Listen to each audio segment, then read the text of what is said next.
бұл 2014 жылы қабылданған заңға 2020 жылға дейін бірнеше өзгерістер енгізіп тастаған.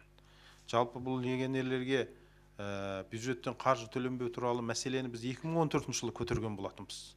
2014 жылы бұған қарсы болған топтар болды. Жаңағы бір өзінің қызығушылығы бар, өткізбей қойған еді. Мен ол кезде 2014 жылы Қазақстан Республикасы дене шынықтыру және спорт агенттігі төрағасының орынбасары болдым. Осы жұмысшы топтың жетекшісі болдым. Мен оны бір кісідей білемін. Және 2022 жылы мен осы жұмысшы топқа қосылған кезде, мен сол кездегі өтпей қалған ұсыныстарымыздың бәрін сол жерге отырғыздым.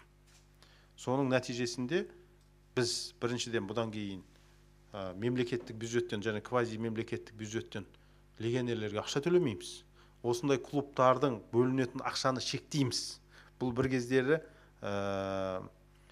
премьер-министрдің орынбасарының хаттамасымен ғана бекітілген дүние болса, енді заңдық тұрғыда бекітілген дүние болады, және бұны орталық мемлекеттік орган туризм және спорт министрлігі бекітетін болады. Және сонымен қатар әр ойыншыға берілетін төленетін қаржыны да шектеу. Бұрын 20 миллион, 30 миллион алып келсе, енді министрлік бекіткен кестеге сай клубтардың бюджеті шектелетін болады.